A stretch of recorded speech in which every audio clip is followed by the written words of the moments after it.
pas l'agrandir, ça, si, non?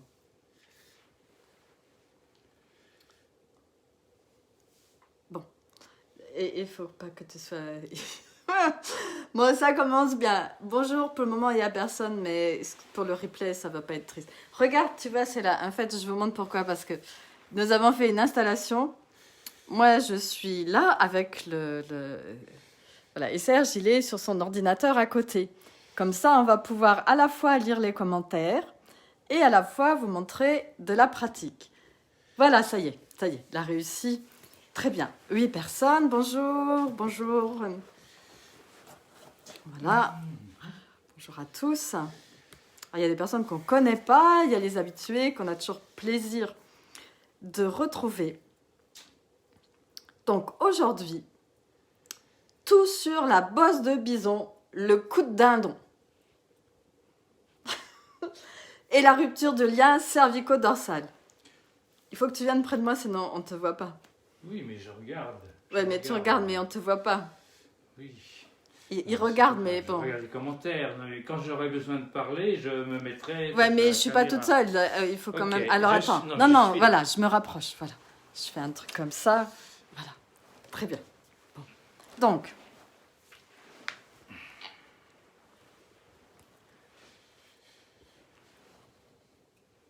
Bon, tant pis si on ne le voit pas. Hein, mais il est à côté. Alors, donc... Coup de dindon, bosse de bison. Ce ne sont pas des termes anatomiques, c'est des termes du langage courant, mais c'est quand même quelque chose de très fréquent. C'est quelque chose de très très fréquent dans votre entourage, où vous avez souvent des personnes un peu plus âgées qui ont se décroché derrière au niveau de la nuque et une absence de cou. Pourquoi? Donc, on va revenir à l'origine, pour bien comprendre la colonne vertébrale. Je vais utiliser le livre de Dominique Martin. Dominique Martin, c'est notre ami ostéopathe avec lequel Serge travaille depuis 25 ans. Il nous permet d'utiliser pour nos cours les images qu'il y a dans son livre. Hein, donc, c'est bien pratique pour nous. Donc, première chose, cette image-là. Donc, cette image montre le développement humain. Donc, vous avez le premier, c'est vraiment l'état fœtal, embryonnaire, où il n'y a pas de cambrure, hein, il y a juste une courbure. La colonne vertébrale, elle est comme une virgule, elle est en arc de cercle. Puis, vous voyez l'enfant qui commence à être en quadrupédie. Et là, il y a une flèche où vous voyez la formation des cervicales. Sur l'autre, vous voyez un enfant debout qui a une cambrure lombaire et une petite cambrure cervicale. Donc pour nous, la cambrure cervicale, elle doit être très légère. Hein. En dessous, vous avez l'image, l'horreur.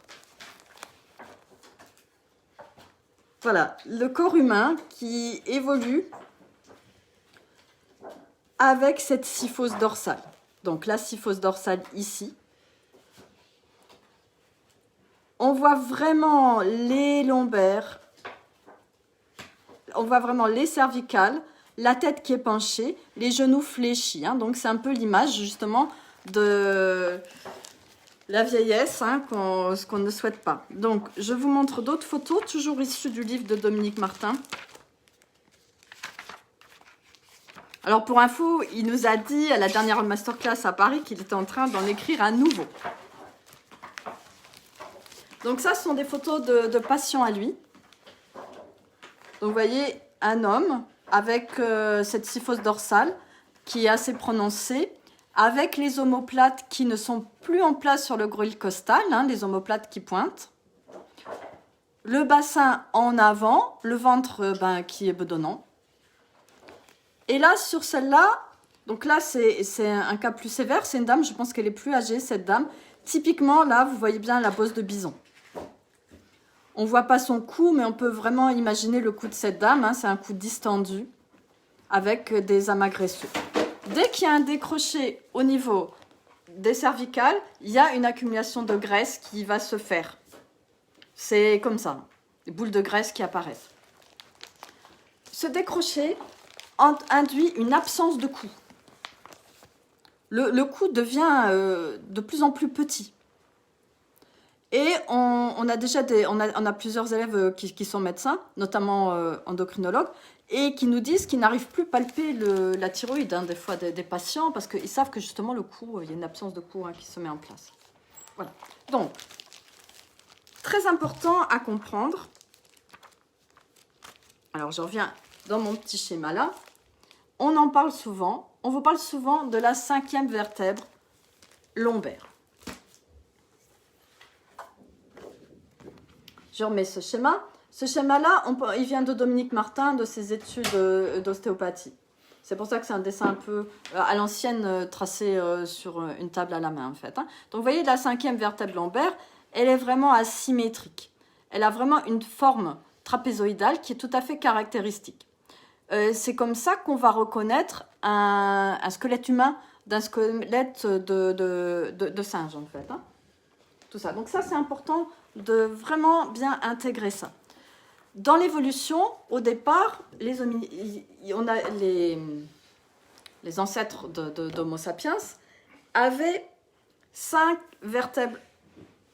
vertèbres lombaires. Non, on en a combien? Non. Sacré. Sacré, oui, pardon. 5 vertèbres sacrées. Et la 5e vertèbre sacrée, elle a migré pour devenir une vertèbre lombaire. Et c'est ça qui permet d'avoir cette posture debout. C'est du moins une théorie. Voilà, c'est une théorie. Mais disons, c'est intéressant. C'est des choses qu'on a lues dans Noël Pérez. Alors, quelque chose qui est intéressant, c'est que les enfants humains, donc vous avez bien repéré sur les photos, les cambrures se mettent en place plutôt quand ils commencent la quadrupédie. En Occident, on a tendance à garder les bébés en boule. Quand on les allaite, tout ça, on a tendance à les maintenir comme ça. En Afrique, c'est différent. Dans les villages d'Afrique... C'était. Oui, c'était. Si tu parles, viens à l'écran. Sinon, on a l'impression... Mais non, mais je suis le répétiteur. Oui, mais non, mais montre-toi un peu quand même. Voilà, il ne veut pas se montrer. Il fait ça. Ne fais pas ta chochotte. Tout à l'heure. Tout à l'heure, il sera vedette. Il vous montrera des postures de yoga. Donc... en tous les cas, dans les villages africains, tout le monde s'occupait des enfants et on a des photos où vous voyez les gens, quand ils passent près d'un bébé, ils le prennent pour vraiment le soulever, pour le déplier. Alors, ce livre-là de Noël Pérez est passionnant. C'est « Tu seras un homme, mon fils », où justement, elle est allée étudier ça en Afrique et elle a vu les différences. Où quand on allaite les bébés en Afrique, on va les tenir sur le genou. Et il y a toute une approche qui est faite pour commencer à former la cambrure basse avec des massages en dépliant l'enfant. Donc nous, on doit vraiment penser à se déplier. Sinon, on garde cette syphose. Après, ce décroché cervico-dorsal, on en parle souvent. Serge, il dit souvent, sortez la 7e cervicale. Est-ce que tu peux nous dire ça ? Je répète, sortez la 7e cervicale. Regarde la caméra, voilà, dis-nous ici. Sortez la 7e cervicale, oui, voilà. Absolument. Voilà, ça, il faut que ce soit intégré. Après, c'est pas si simple, c'est pas parce qu'on dit j'ai sorti ma 7e cervicale qu'elle est sortie. La plupart du temps, dans notre vie courante, et surtout avec cette abomination de rétroversion du bassin qui crée l'hypercambrure cervicale, C7 est rentré, on lève le menton, on augmente encore cette lordose cervicale et on ne peut même pas sentir C7 quand vous mettez votre doigt sur la bosse de bison, sur la vertèbre la plus proéminente. Alors, ce que je vais faire, je vais le filmer. Justement, on a fait exprès d'être sur le téléphone pour pouvoir filmer ça. Donc, Serge... Voilà, ça, il aime bien. Il enlève son gilet. Voilà, je tourne. Voilà, donc. Vertèbre la plus proéminente, T1. Voilà, enlève ton doigt, moi, je mets. Donc ça, vous pouvez sentir ici. C'est la vertèbre la plus proéminente. C'est ce qui fait vraiment une bosse. Ça, c'est T1. C'est la première thoracique. Celle-là, tout le monde l'a. C'est au-dessus que ça se corse. là, j'ai avancé mon menton. Je fais un pli comme cette dame de la photo du livre de Dominique Martin. Il n'y a plus de cou, il y a un pli. J'ai avancé mon menton. Ouais, alors ne le fais pas longtemps parce que ça me fait mal de te voir comme ça. Hein. Là, il y a plus... C7 est complètement rentré. Je suis en train de travailler sur C4, C5, de casser mes cervicales. Sortir C7, c'est reculer son menton, de telle manière que le doigt qui est au-dessus de T1, quand je recule mon menton, est repoussé par C7, et repoussé par C7, et du coup j'allonge ma nuque. Trop souvent quand on dit j'allonge ma nuque, je vois ça. Attends, voilà. Oui, une compression de la nuque en fait. Une compression de la nuque. Ouais, ou un étirement, ouais. Ma nuque, c'est éloigner le sommet de la tête du coccyx, c'est étirer la colonne. Cette intention d'auto-grandissement. Voilà. Alors, c'est pas parce qu'on se dit, ça y est, je fais ça, que ça le fait. Si vous avez une syphose dorsale, un coup de... Enfin, une bosse de bison déjà installée. Alors, vous voyez, dans la vitre, on nous voit installer tous les deux. Là, je change la caméra de sens. Voilà. C'est pas... si vraiment c'est installé, ben, c'est carrément impossible. Il va falloir faire tout un travail d'exercice, de retrouver l'aplomb pour justement pouvoir remettre en place cette 7e cervicale. C'est pas rien. Mais en même temps, c'est vraiment quelque chose de très important d'engager, en fait. Hein. Ça va passer par le travail de remettre en place la cambrure lombaire. La cambrure lombaire basse. Alors, peut-être tu vas pouvoir me filmer. Oui, je vais te filmer. Ça, il aime bien. Je rechange la caméra de sens. Attends. Voilà. Vas-y. Donc, tu veux montrer quoi? Assis? Va sur le tapis, alors. Je suis assis.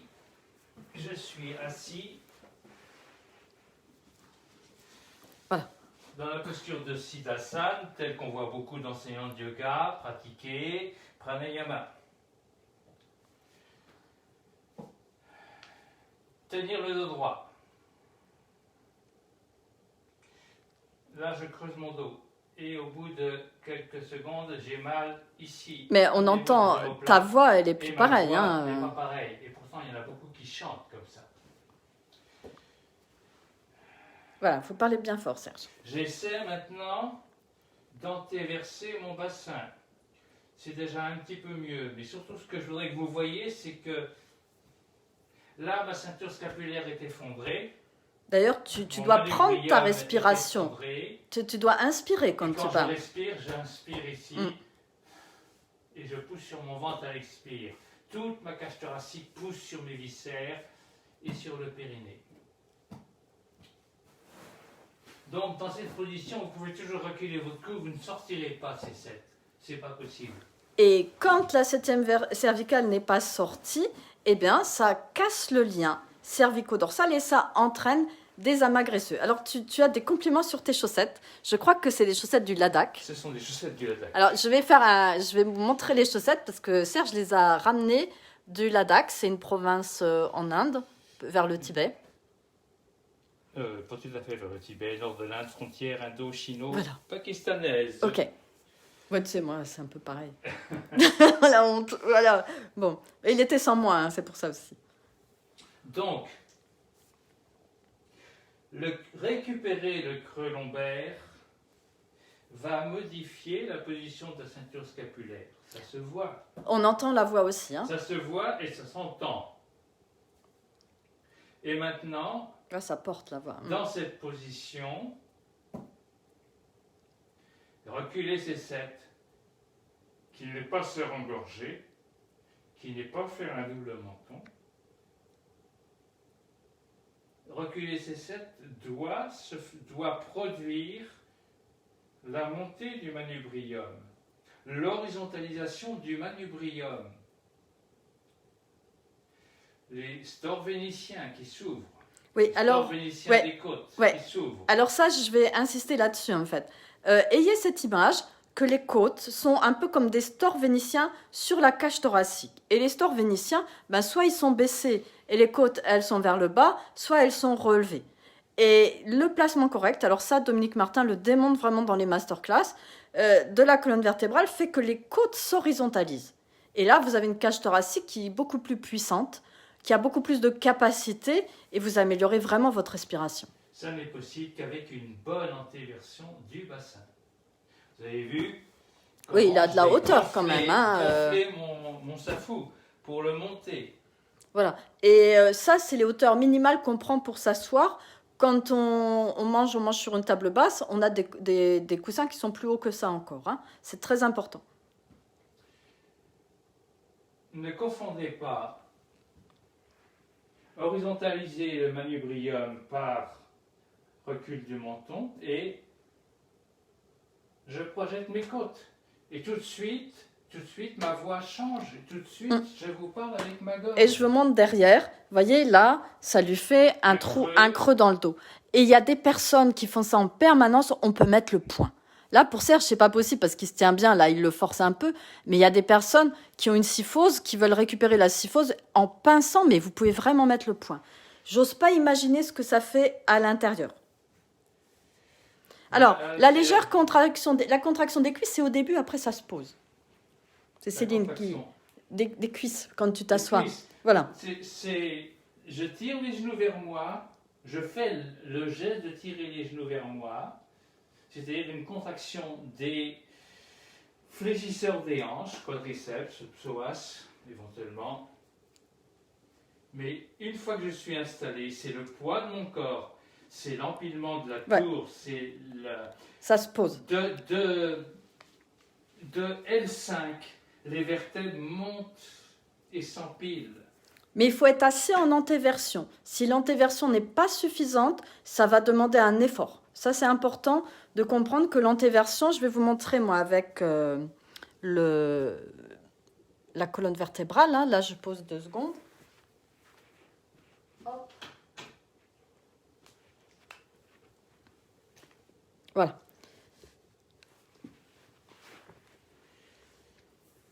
L'antéversion, c'est vraiment ça. Hein.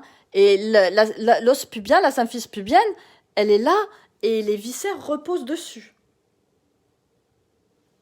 Voilà, et c'est ça qui permet... Que ça se pose en fait. Que ça se pose. Alors là, la cambrure, elle est un peu haute comme on le tient, Serge. Tu peux la mettre plus près de toi hein, pour être plus à l'aise pour la manip. La cambrure, elle est bien, je suis comme ça normalement. Là. Voilà. Voilà. Hein. Le problème, c'est qu'on est tellement habitué à voir du décambré, et on nous a tellement dit que nous étions trop cambrés, au lieu de dire cambrés trop haut dans la projection des côtes, que ça nous paraît énorme, cela. Ça paraît énorme. Or, c'est... Regardez la statue grecque, regardez la Vénus trouvée dans des grottes... les films anciens aussi, hein, les films d'avant-guerre. En Vésie. Regardez les films anciens. Les hommes, les femmes sont cambrés et ont un port de tête. Alors Céline a dit, c'est incroyable comme le dos, contracter le dos est un réflexe pour moi. C'est un réflexe pour énormément de gens.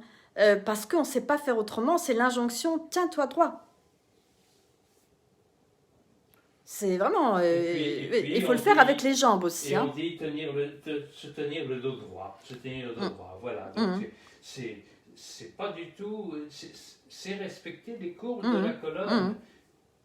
Martine, oui, tu dois antéverser carrément, hein, mais avec les jambes. Si vous faites une antéversion volontaire avec le dos, ça va être aussi un problème. C'est vraiment le travail des jambes qui doit mettre en place. Antéverser avec les jambes...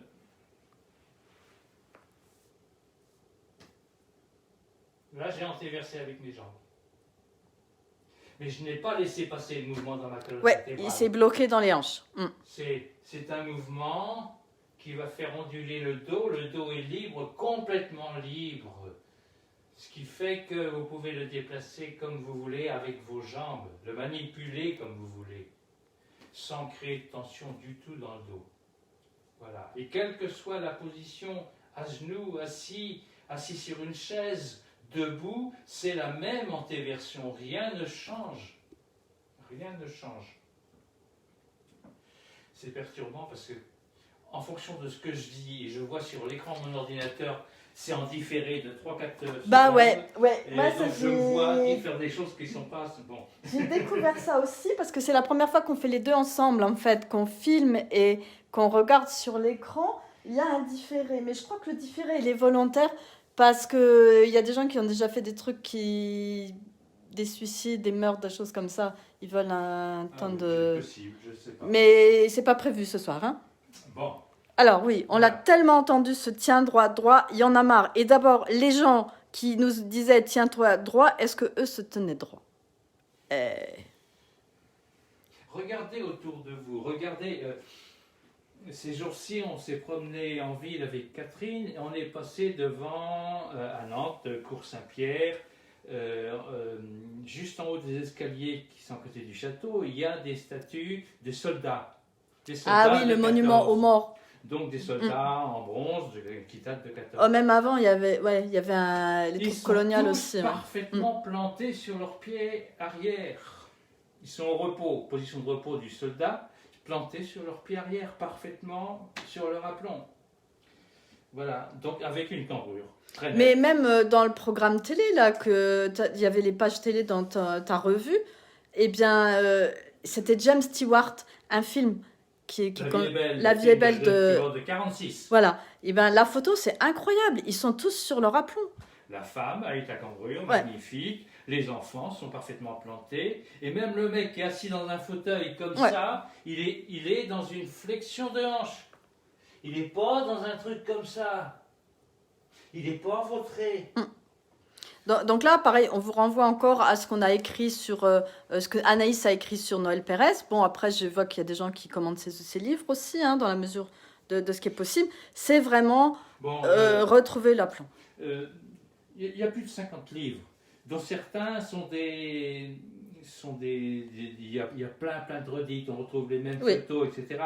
C'est un petit peu comme si un professeur de yoga enregistrait ses cours. Bah, c'est le cas, hein, en fait. C'est ça qui se passait d'ailleurs. Oui, chaque fois qu'elle faisait... Donc il y a eu une progression, bien sûr, mais ne vous précipitez pas à acheter tous les livres de Noël Pérez. Quelques-uns suffisent, oui. C'est, en lisant sa thèse, 2500 pages, il y a pratiquement des copier-coller de ses livres. Hein? Donc il y a des choses qui sont... C'est pas la peine de se farcir. Tout ça, moi je les ai tous lus en l'espace de 40 ans. Voilà. Après, je dois dire aussi, on n'est pas d'accord avec tout. On n'est pas d'accord avec tout de Noël Pérez, comme on n'est pas d'accord avec tout de Dominique Martin non plus. Hein, ça, si vous suivez notre enseignement, on prend beaucoup de choses. Il y a beaucoup de choses qui viennent de leurs études, mais il y a quand même des éléments personnels suite à la pratique de Serge et puis aussi, vraiment à ton expérimentation personnelle. Donc, si on a fait ce live aussi, c'était parce que nous, on dit attention, ne prenez pas le poisson en partant du haut, ne prenez pas le chameau en partant du haut, travaillez Urva Dhanurasana, Chakrasana, hein, la posture de la roue, en faisant attention au placement des épaules. Il y a des préparations pour tout ça. Alors, déjà ce fameux poisson,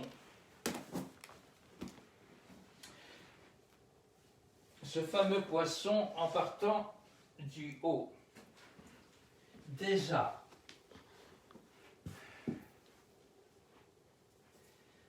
beaucoup de pousser des mains dans le sol ou de pousser des coudes dans le sol. Tu dis en partant du haut?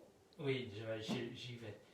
Mais là, t'es en bas. Oui, je suis en bas, mais c'est pour aller en haut. Ah, mais je t'embrouille là. Hein. Stack. Voilà. Ça. Beaucoup de choses qui se font comme ça. Beaucoup de chandelles. Attends, où on monte les épaules. Je me recule parce qu'on n'a pas vu les jambes là. Refais la chandelle. Beaucoup de chandelles où on veut monter. Hop. Ah, il me fait mal. Rien que de me voir comme ça, il me fait mal.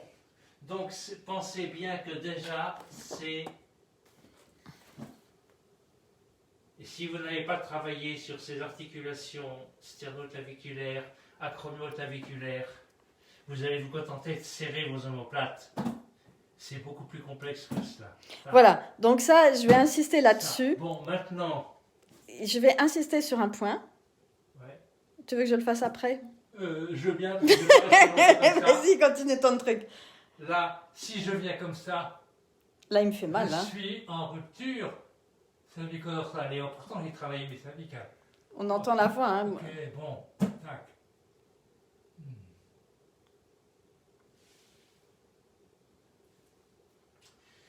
C'est la même chose que dans les cobras, où on voit ça. Ouais, là je me rapproche de Serge, moi ça me fait mal à la nuque ça. Mais c'est très fréquent, hein. C'est très fréquent. Hein. Je lève mon menton, on le dit, levez votre menton. C'est recul du menton pour monter le manubrium, c'est pas pareil. La voix, hein, ça doit interpeller, hein, la différence de voix. La voix et la respiration, ça veut dire que la respiration est bloquée quand on fait ça. Hein. Donc...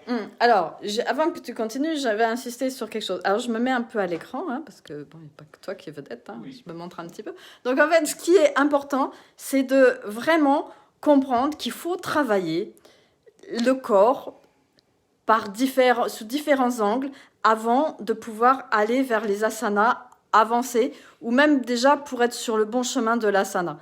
Si vous avez les pectoraux, tout raccourci, pectoraux, petits et grands pectoraux, tout raccourci. Si vous avez les omoplates qui pointent derrière, ce n'est pas possible, vous allez vous faire mal. Par contre, nous, on est très positifs parce qu'on va vous dire qu'il y a moyen de travailler tout ça. Qu'il y a moyen, justement, par des exercices de préparatoire, des exercices à faire plus ou moins régulièrement, progressivement, amener le corps dans cette possibilité. À toi, Serge. Juste une petite parenthèse, rappelez-vous que si votre ceinture scapulaire est effondrée, tous les mouvements que vous faites ici, tous les mouvements de bras, de soulever une casserole, de couper du pain, d'aller chercher un plat là-haut dans le placard, tous les mouvements de tourner, etc., se font avec des épaules hautes, se font dans une malposition. Et on entend que tu ne parles pas bien. On entend la différence de voix, hein. Faut pas s'étonner des tendinites, des capsulites et tout ça. Hein. Alors là, ça c'est tout le temps, hein. C'est la malposition du bassin qui se répercute dans la ceinture scapulaire. Et ça veut dire aussi problème de digestion, parce que vous êtes enfermé comme ça pousse sur le ventre, il y a de la pression dans le ventre, voire les fuites urinaires. Alors je veux bien qu'on aille... c'est ça qu'on dit, ouvrez les yeux sur les chakras, sur les roues, sur le milieu de la roue, sur l'axe qui relie les deux roues. Vous avez essayé de pousser un chariot de supermarché avec des roues qui sont un peu bloquées? Ah, c'est dur, hein? Ok. Eh bien, c'est exactement la même chose que vous faites avec vos épaules si vous n'avez pas travaillé au préalable la ceinture scapulaire et la position du bassin. Eh bien, vous travaillez en faux, vous forcez, vous ne respectez pas les axes de vos articulations, ces axes-là. Donc ça se vit dans le corps, le char d'Arjuna avec le cocher Krishna, ça se vit dans le corps, les axes de la roue, ça se vit dans le corps. Et on ne peut pas envisager une rééducation correcte de tendinite, capsulite ou de fracture ou d'entorse si on n'a pas remis en place.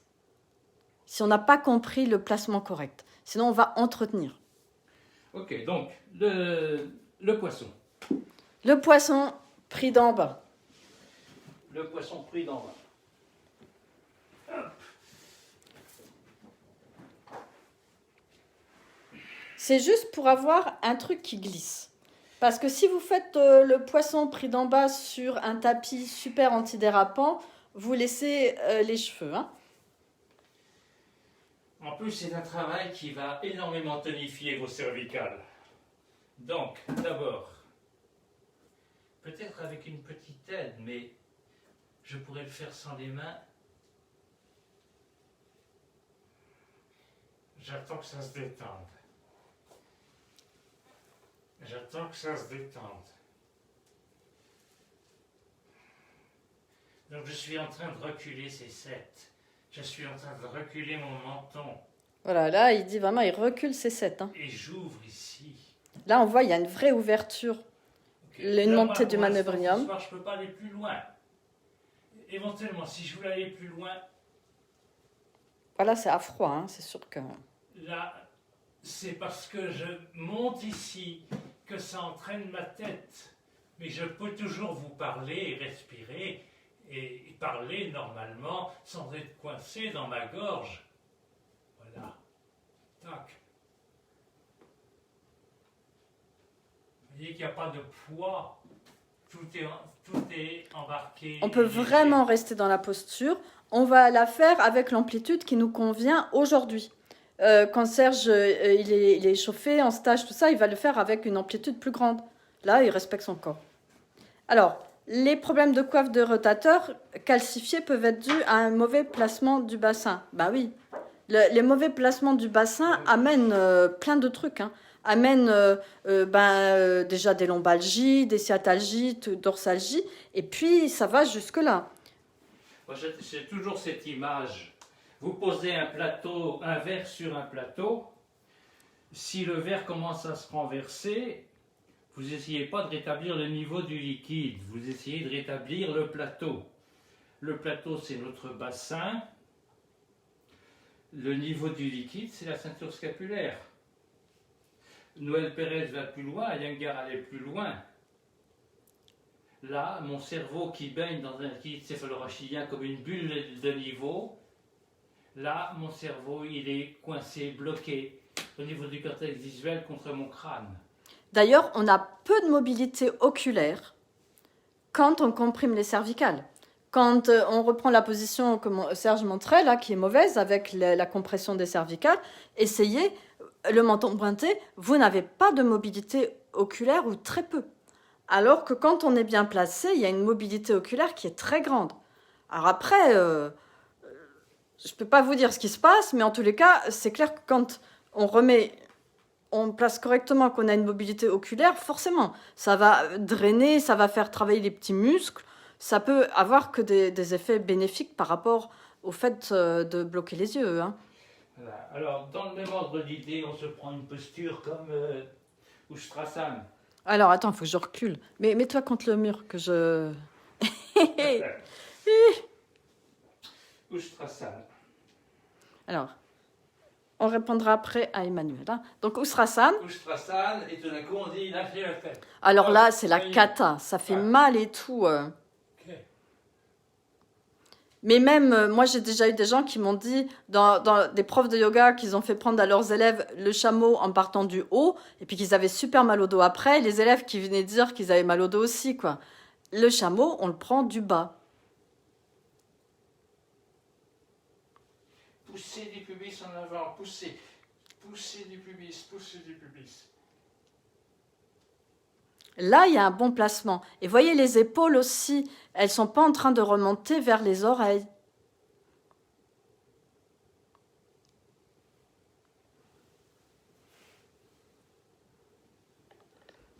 Hop, voilà. Alors, je vais lire la question d'Emmanuel sur l'ordi.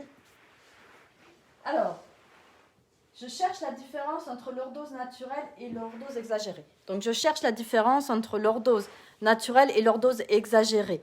Alors, la lordose de... Lordose de quoi? De quoi? Alors, parce que ça peut être...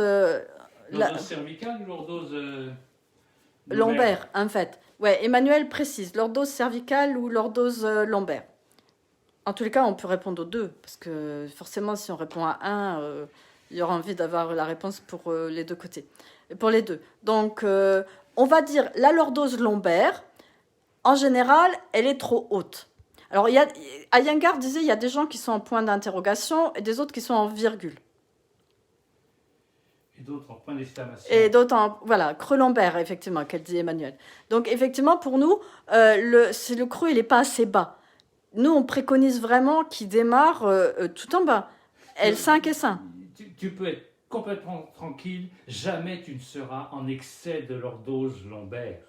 si tu la prends à partir de la flexion des hanches. Si tu la prends avec tes jambes, jamais tu ne seras en excès de lordose lombaire.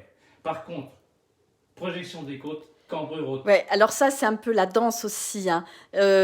Beaucoup de personnes qui ont fait de la danse comme toi ou qui ont fait de la gym ont vraiment cette habitude de projeter les côtes parce que c'est une attitude qu'on leur recommande en fait. Bah, La sortie de la gym, on est la... dans l'image, on n'est pas dans l'intériorité, on est dans l'image.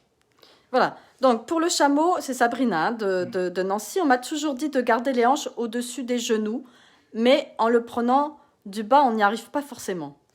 Ben, on y arrive si les quadriceps sont suffisamment étirés. Ah, mais c'est toujours les C'est quadriceps. encore les quadriceps. Ouais, alors là, il faut vraiment se coller au travail des jambes. Il faut éveiller la tonicité réflexe des jambes. Ça, on n'y coupe pas. Ça induit tellement de choses. Il y a tellement de peines qui pourraient être soulagées, évitées, avec un travail de jambes vraiment minimum, hein. Alors, après, on peut dire un mot sur la lordose cervicale. On peut dire un mot sur la lordose cervicale. Alors, attends, on va changer la caméra. Alors, la lordose cervicale, eh bien, déjà, si vous regardez des chanteurs lyriques, et pour placer leur voix, comment ils sont extrêmement horizontalisés au niveau du manubrium et qu'ils n'ont pratiquement plus de lordose cervicale. Donc ça, c'est une... pour placer sa voix, pour chanter sans fatigue, on est obligé d'avoir cette position qui est celle de l'aplomb. Il n'y a pas de possibilité autre pour ça. Bien, ensuite, la lordose cervicale, ça va nous poser beaucoup de questions, parce que si on a une lordose cervicale et qu'on monte sur la tête, on va projeter les côtes. Et on va se faire un coup du lapin. Monter sur la tête ou monter sur le front, encore plus. Ben, c'est vrai que je dois dire, là, depuis qu'il y a eu les confinements, les portes se sont ouvertes en fait. C'est vraiment l'expérience du confinement qu'on a tous, c'est que tout le monde a commencé à se poster sur internet, à mettre des vidéos et on a vu des choses. Et franchement, la posture sur la tête, trop de gens sont en avant déjà. Ils sont en avant, ils sont pas suffisamment loin et puis ils ont une lordose, ils ont une cambrure des lombaires qui met en danger vraiment les disques intervertébraux. Il y a vraiment danger de se faire une entorse cervicale au bout d'un moment, et puis d'avoir de la surdité aussi, hein. C'est pas des blagues, hein. Ça crée des acouphènes, de la surdité. Il y a des risques d'AVC aussi. C'est important. Alors, on n'est pas contre la posture sur la tête. Nous, ce qu'on vous dit, c'est ne faites la posture sur la tête que quand vous avez vraiment travaillé votre colonne vertébrale. Si on n'a pas l'aplomb, si on n'a pas l'aplomb debout, si on n'a pas l'aplomb assis, mais comment voulez-vous avoir l'aplomb en inversé? C'est pas possible. Donc on voit des postures sur la tête avec une cambrure haute. Voilà, après, ça fait l'illusion de bienfait, parce que quand on est dans la posture sur la tête, il y a cette inversion qui se fait, le diaphragme, on a l'impression que le diaphragme est soulagé, ça inverse des choses dans le corps, mais c'est un leurre, parce que les dégâts qui se font dans votre cerveau... Dans le cervical. Les cervicales, c'est désastreux en fait, hein. Alors, mais si le poids est bien réparti dans les bras plutôt que sur la tête. Oui, bah alors là, je voudrais voir. Le poids est réparti sur les bras, oui. Ben oui, non mais... À ce moment-là, tu poses jamais la tête au sol et c'est une posture sur les bras. Non, mais si tu tiens 30 secondes, d'accord. Mais je vois pas tellement l'intérêt d'une posture sur la tête si tu tiens 30 secondes. Une posture sur la tête, ça devrait se tenir plus longtemps. Bon, et là encore, Noël Pérez elle souligne, et pourtant elle l'a fait la posture sur la tête, elle avec un gars, hein, plus d'une heure. Hein. Elle a arrêté quand elle avait vraiment trop mal dans cette posture-là. Oui, entre deux baleineaux, sur deux chaises, voilà. Tout ça, bon, très bien. Et elle explique aussi que les peuples qui portent sur la tête ne portent jamais plus de 30 à 40 kilos. C'est déjà pas mal. Alors, si vous faites moins de 30-40 kg et que vous avez bien fortifié vos cervicales avant, faites. Je fais en stage une prise de la posture en trépied. Cette capacité des bras à nous monter, eh ben, quasiment personne n'y arrive telle que je la propose. Parce que ça demande une sacrée puissance dans la ceinture scapulaire. Et ça, généralement, on ne l'a pas développé. Donc, je ne crois pas que le poids soit sur les bras. Parce qu'il y a des théories comme ça, comme Marion, elle écrit 70% du poids sur les bras, machin. J'avais appris aussi la posture du poisson, 15% du poids sur la tête, tout ça. C'est de la théorie, mais en pratique, nous, on voit bien, ça ne marche pas. Ça ne marche pas. On est vraiment sorti de l'aplomb. C'est un problème. Alors, le fit-up. Nous, on en a... Serge, il achète des trucs pour essayer. On l'a revendu. De moins en moins. On l'a revendu. En fait, parce que le fit-up, pour nous, le problème, c'est qu'il faut rajouter des choses il faut rajouter des briques pour que le dessus de la tête touche quelque chose, parce que ça induit un réflexe d'autograndissement et un bolster dans le dos pour quand même avoir la sensation du mur derrière. Donc en fait, quand on commence, voilà. Donc on n'est pas top. Ça coûte un peu cher pour peu de résultats. Alors bon, on voit des vidéos sur le net de personnes qui utilisent le fit-up. J'aime autant éviter pour moi. Vous faites ce que vous voulez. Bon, après, Delia, elle écrit, mon prof italien, il y a 2 ans, il fait la posture 30 minutes par jour et 1 heure par semaine, pas de problème. Ouais, enfin peut-être il est sur son aplomb. C'est bien. Et ça, après, il y a des gens qui sont sur leur aplomb qui peuvent le faire. Mais je veux dire, on va les compter sur les doigts d'une main. La majorité des gens qu'on voit, nous, ils ont une lordose cervicale. Avez-vous une lordose cervicale? Tâtez-vous derrière. Est-ce que vous sentez votre 7e cervicale qui est sortie ou pas, au-dessus de la première vertèbre thoracique? C'est un indicateur d'aplomb. Après, effectivement, les gens qui sont sur leur aplomb, on n'est pas opposés, ils peuvent la faire. Non, avec la tonicité suffisante. Et puis, il faut quitter nos croyances que telle posture, si on ne la pratique pas, on ne fait pas du yoga. C'est des choses qui me chiffonnent beaucoup, ça.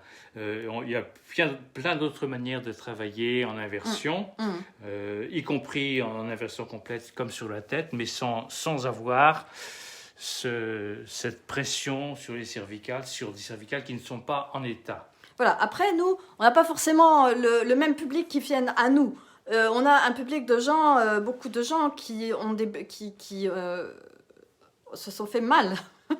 On a beaucoup de gens qui viennent à nous, ils sentent qu'il y a un malaise dans leur pratique ou dans ce qu'on leur enseigne, ils en ont assez, ils sentent qu'ils ont des tensions, des douleurs qu'ils n'arrivent pas à libérer. Donc on a des gens comme ça qui viennent à nous. C'est pour ça qu'on a vraiment ce discours de dénoncer, de dire ouvrez les yeux, regardez les mauvaises pratiques. Et puis aussi pour les enseignants, c'est pas parce que vous arrivez à faire une posture que vos élèves vont y arriver et sont prêts à la faire. Donc soyez très très précautionneux.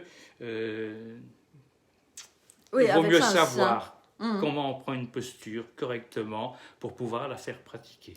Donc Muriel, tu as raison, si tu sens trop de pression, de compression, il ne faut pas faire cette posture. Il y a plein d'autres choses qui sont très intéressantes à travailler à la place. Voilà, privilégier le respect du corps, oui. Alors, un cours spécial inversion. Indira, c'est le thème du mois de janvier, les inversions. Mais Indira, tu ne suis pas régulièrement, là. Ça, c'est le thème de... Parce qu'on a des cours avec abonnement. Donc, tous les mois, on fait un thème. Donc, et là, c'est le thème de janvier, les inversions. Donc, Indira, tu auras 3 heures sur les inversions en janvier. L'inversion, ça commence à partir du moment où le nombril est plus haut que le palais. Déjà là, il se passe des choses. Après, il y a un certain nombre de contre-indications aussi. Il y a des choses pour amener vers les inversions aussi. Voilà, alors qu'est-ce qu'elle nous dit, Johanna? Alors, j'ai regardé des anciennes 40 minutes sur la tête et j'étais vraiment en arrière avec le cou bien droit. Je pense que l'histoire de la limite du poids est une problématique qui limite la durée à essayer. C'est une solution efficace pour la migraine. Voilà. Après, Bon, Il y en a à qui ça donne la migraine. je vais vous raconter un truc. Dans le livre d'Iyengar, L'arbre du yoga, il explique que lui, Iyengar, BKS Iyengar, il est capable de soigner les glaucomes avec la posture sur la tête.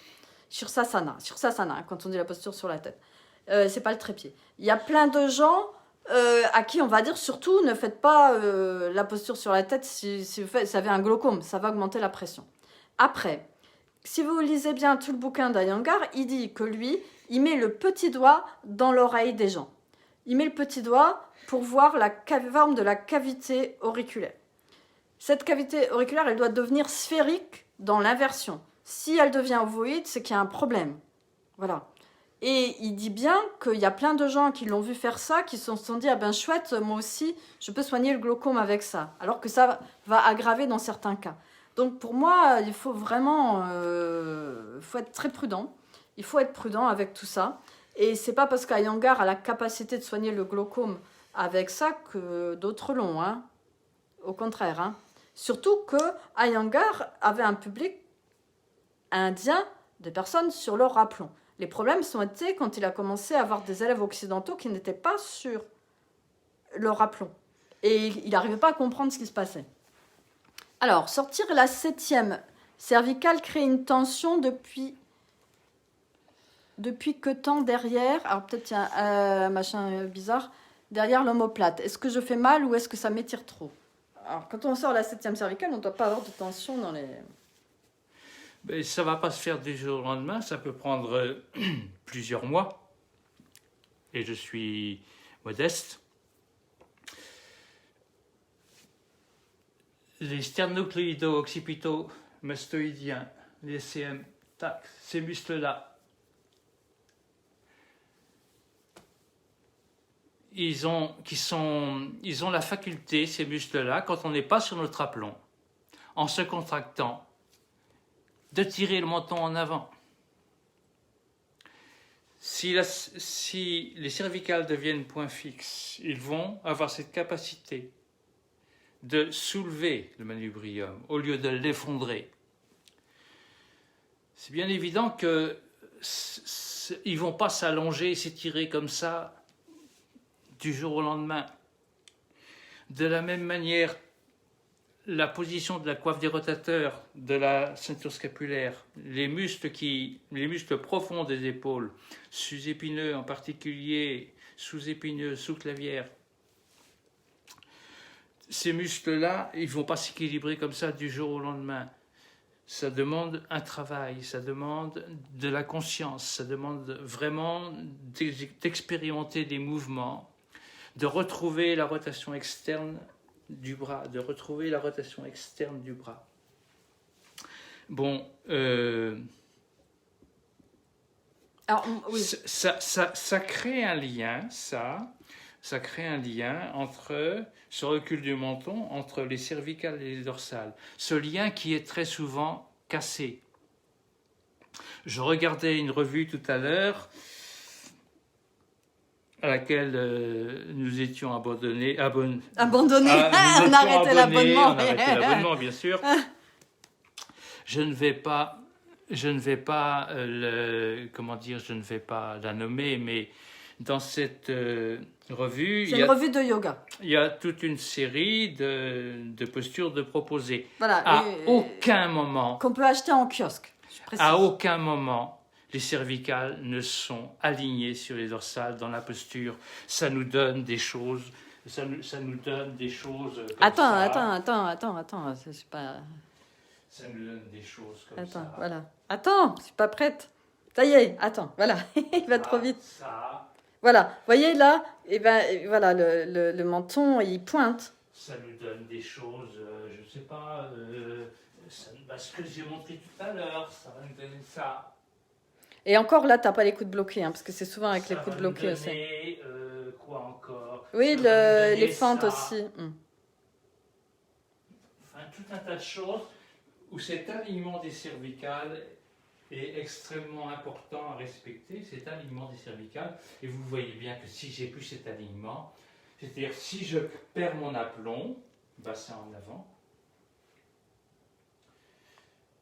globalement, bilan posturaux, toutes les personnes qu'on avait en bilan postural Bilan postural yoga s'efforçaient d'antéverser, mais quasiment tous avaient le bassin en avant. Quasiment tous avaient le bassin en avant, trop en avant, quelquefois de 1,5 cm. Oui. Quelquefois mais ça suffit pour changer. Hein. Mais vraiment, c'est extrêmement long d'arrêter d'avoir cette impression qu'on est penché en avant. Parce que nos syphoses nous font nous placer comme ça. Ou bien parce qu'on a toujours appris à être comme ça. Garde à vous. Garde à vous, Tadasana, garde à vous, etc. Hein, donc Ouais. c'est des habitudes à modifier, des perceptions à corriger. Dans la revue Info Yoga, il y a l'article d'Anaïs, utilisez un miroir, regardez-vous dans un miroir. Alors, Info Yoga se trouve pas en kiosque. Là, c'est une revue, on a écrit un article. C'est pas la revue en kiosque dont Serge faisait allusion. Non, Alors, c'est pas voilà, cette revue-là. Voilà. Alors, pour moi perso, la 7e cervicale, elle sort depuis quelques mois. En fait, j'ai commencé à faire du yoga avec Serge au mois d'avril 2017. Et depuis qu'on habite ensemble, en fait, il est tout le temps en train de me... Il était tout le temps en train de me faire ça, comme ça. Mais je me dis, il était tout le temps en train de me... De toucher, là. De me tripoter là, de me dire de toucher et tout. Puis je disais, mais qu'est-ce qu'il fait? Et en fait, ce qu'il faisait, c'est qu'il regardait comment ça évoluait, avec l'objectif justement que ma 7e Il est pas chiant, le mec. sorte. Voilà. Et ben maintenant, ça vient. Et c'est vraiment le travail de ramener la cambrure basse, de mettre l'antéversion. Donc, Mathilde, aligner l'arrière de la tête avec le sacrum, est-ce correct? Non. Non, c'est une mauvaise image. J'en sais rien. Le sacrum doit s'horientaliser. Attends, mais là, tu vois ce qu'on voit à l'écran? Oui. J'invite à vous penser. Ah là là, attends, je change la caméra de sens et... Voilà, donc vas-y. Méfiez-vous des images qui vous parlent à un moment donné, mais qui ne sont pas justes au niveau du corps. Si ça te parle, travaille-le. Mais aligner cervical avec le sacrum, j'ai peur que ça donne ça. Puisque le sacrum, il est là. Or, moi, je voudrais un sacrum qui s'orientalise. Donc en fait, pour moi, c'est la 3e vertèbre sacrée. 3e vertèbre sacrée, peut-être. Oui. Ouais. Alors, passe-moi le machin. 3e vertèbre sacrée. Ouais. Contre le mur. Voilà, ça c'est... Alors, attendez, là, j'ai besoin de... Tiens, de voir. Voilà, c'est la 3e vertèbre sacrée. Parce que là, ça fait un plat. Là, ça fait un plat, c'est la naissance du sillon interfessier. Voilà. Et ça on peut le mettre à la base du crâne. Mais le sacrum, comme il est courbe, ben, on n'en sait rien, en fait. Le sacrum, comme il est courbe. Ah oui. Tu peux mettre, si tu mets la S1, tu vas être en rétroversion. Exactement. Voilà. Donc, c'est pas si simple. Ouais. C'est puisque le sacrum s'horizontalise, c'est 3e vertèbre sacrée, épaule. Voilà. Mais à condition aussi d'avoir la cambrure lombaire. Parce que si on le met au sol, tiens, mets-le voir au sol. Là, on le montre des fois comme ça. Hein, mets bien la 3e vertèbre sacrée. Et là, ça va être le crâne, effectivement. Mais à condition qu'il y ait les jambes qui font cette traction pour avoir le placement correct du bassin. Et méfiez-vous, en position allongée, cambrure lombaire, et... Là, il a le menton qui pointe, voyez? J'ai le menton qui pointe. Et bien là, pour préparer vos sternocléidaux, pour détendre vos cervicales, mettez une cale. Mettez une cale sous la tête. Et pas le réflexe de se reprendre en main, de plaquer les lombaires au sol ou des choses comme ça. Hein. Ni de bloquer quoi que ce soit.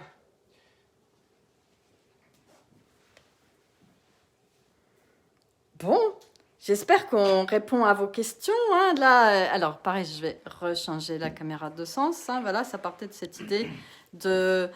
donc, la bosse de bison, le coup de dindon, il se fait tout seul quand on commence à avoir une bosse de bison. Hein. Ça, c'est malheureusement... ça se comprime. On peut toujours récupérer et il faut surtout chercher toujours à remettre du lien.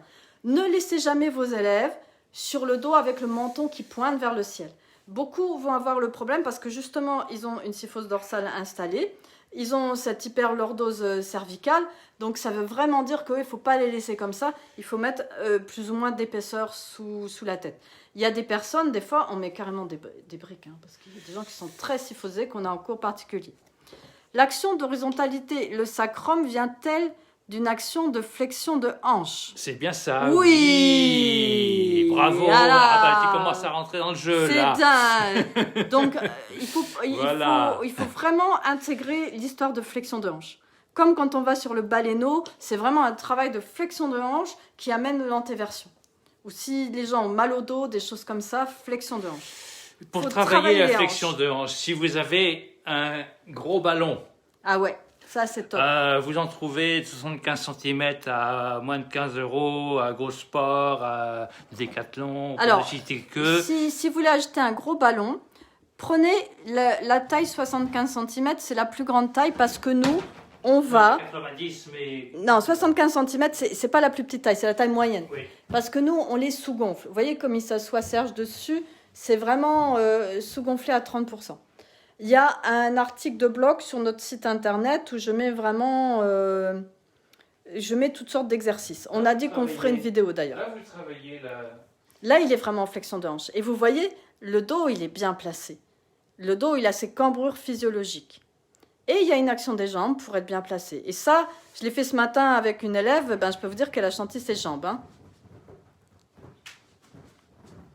Alors, sur le ballon, on a très envie d'aller très vite, très loin. Ouais. Okay. Qu'est-ce que ce sera intéressant de travailler? Ça, la flexion de hanche. En gardant bien le sacrum contre le... Voilà, le sacrum, il est bien contre le ballon. C'est vraiment la flexion de hanche. Notez la position des pieds. Tout ce qu'on fait hein, quand on va sur le baleineau, tout ce qu'on travaille, ou sur le bolster, on est vraiment dans cette flexion de hanche. On ne laisse pas les bras partir en rotation interne. Là, vraiment, un coude dans chaque main pour placer la ceinture scapulaire.